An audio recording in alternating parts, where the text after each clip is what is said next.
ওসমান হাদির মৃত্যুতে দেশ জুড়ে চলছে শোক। এই মুহূর্তে তার গ্রামের বাড়ি ঝালকাঠির নলছিটিতে আছেন সহকর্মী অপূর্ব অপু। সেখানকার সবশেষ পরিস্থিতি জানতে সরাসরি চলে যাচ্ছি তার কাছে। হাদির নিহতের ঘটনায় উত্তাল হয়েছে গোটা দেশ, বিক্ষোভে ফেটে পড়েছে ছাত্র জনতা, সেই সাথে চলছে শোকের মাতম। আমি এই মুহূর্তে এসেছি ওসমান হাদির গ্রামের বাড়ি ঝালকাঠির নলছিটি উপজেলায়। তার গ্রামের বাড়ির ঠিক সামনেই রয়েছি। আপনি ছবি যেটি দেখছেন এটি হচ্ছে তার গ্রামের বাড়ির তার টিন শেড যে এই এরিয়াটি রয়েছে এটিই তার গ্রামের বাড়ি। কিছু মানুষ আসছে, এখন সাত সকাল, আশপাশে আমরা দেখছি যে অনেকেই আসছেন এক নজর দেখার জন্য। মূলত জানিনি লাশ নিয়ে মরদেহ নিয়ে আসা হবে আগামীকালকে।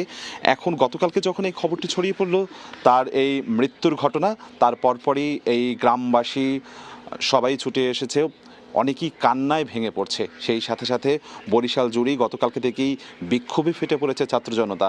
গতকালকে আমরা দেখেছি রাতে BM college, Hatem Ali college, Barishal বিশ্ববিদ্যালয় সহ বিভিন্ন শিক্ষা প্রতিষ্ঠান গতকালকে বিক্ষোভ করেছে খুনিদের অবিলম্বে খুনিদেরকে শাস্তির আওতায় আনার জন্য।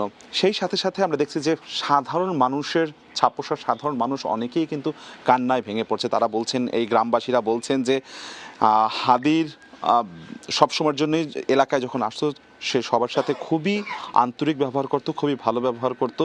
মাত্র ৩২ বছর বয়সে তার জীবনটি চলে গেল।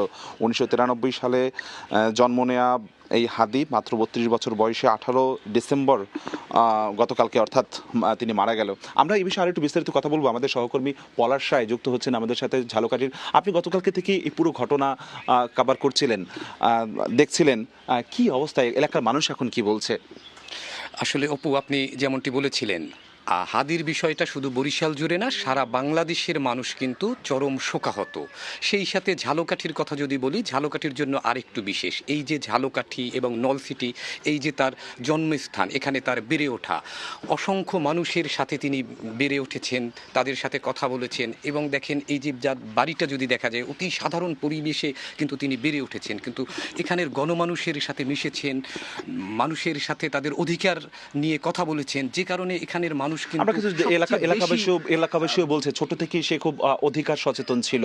মাদ্রাসা থেকে পড়াশোনা শেষ করে ঢাকা বিশ্ববিদ্যালয়ে পড়াশোনা করেছেন এবং অল্প সময়ের মধ্যে তার জীবনটা চলে গেল। আমরা দেখছি যে সকালেই, এখন সকাল 7টা বাজে, বিভিন্ন শ্রেণী পেশার মানুষ কিন্তু আসা শুরু করেছে। শুধু এই সকাল না, ঘটনা শোনার পর থেকেই কিন্তু নলছিটি এবং ঝালকাঠি শহরের যারা ছিল এই বাড়িতে কিন্তু অসংখ্য মানুষ ভিড় করেছে। এই বাড়িতে আত্মীয় স্বজন বলতে তেমন কেউ তাদের থাকে না। এখন রয়েছে তার বোন এবং ভগ্নিপতি, তারা চরম শোকাহত। কালকে রাতে এই ঘটনা শোনার পর থেকেই কিন্তু তারা বাকরুদ্ধ। আমরা বেশ কয়েকবার তাদের সাথে কথাও বলেছিলাম। গতকাল বিকেলে কিন্তু এখানে একটা শোক সভা হয়েছে এবং প্রতিবাদ সভা হয়েছিল। সেই প্রতিবাদ সভায় তার বোন এবং ভগ্নিপতি কিন্তু এই খুনিদের একটা দৃষ্টান্তমূলক বিচার দাবি করেছিলেন।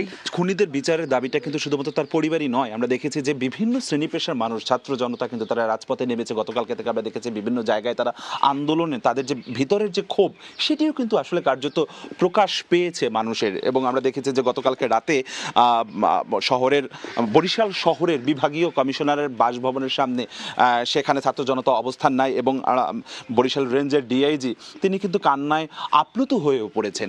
ঝালকাঠির অবস্থাটা কেমন? ঝালকাঠির কথাটা বলি, ঝালকাঠি কিন্তু উত্তাল ছিল। ঝালকাঠি কলেজ মোড় এলাকায়, যেটা বরিশাল এবং ঝালকাঠি খুলনা জাতীয় মহাসড়ক, সেই মহাসড়কে কিন্তু 3 ঘন্টা ব্যাপী সড়ক অবরোধ ছিল। শুধু এনসিপি বা এনসিপি বা এই যে সাথে সাধারণ যে শ্রেণী পেশার মানুষ দলমত নির্বিশেষে কিন্তু এখানে একাত্ম হয়েছিলেন। তারপরে অসংখ্য গাড়ি এখানে আটকা পড়ার কারণে, মানবিক কারণে রাত 3:45টার সময় অবরোধ ভাঙে। আজকে এখন কিন্তু এই নামাজের পরে আবারও কর্মসূচি রয়েছে। ধন্যবাদ আমাদের সাথে আপনি। আর পরবর্তী বুলেটিনে আরো বিস্তারিত আমরা জানাবো। আমরা সময়ের দর্শকদেরকে পুরো ঘটনাটা জানানোর চেষ্টা করছি। আজকে দিনভর কিন্তু নানান কর্মসূচি রয়েছে, সেটি ঝালকাঠিতেও রয়েছে, বরিশালেও রয়েছে। আপাতত হাদির গ্রামের বাড়ির সামনে থেকে এই সাত সকালে আমার কাছে এতটুকুই খবর ছিল। আমরা এতক্ষণ সরাসরি যুক্ত ছিলাম ওসমান হাদির গ্রামের বাড়িতে।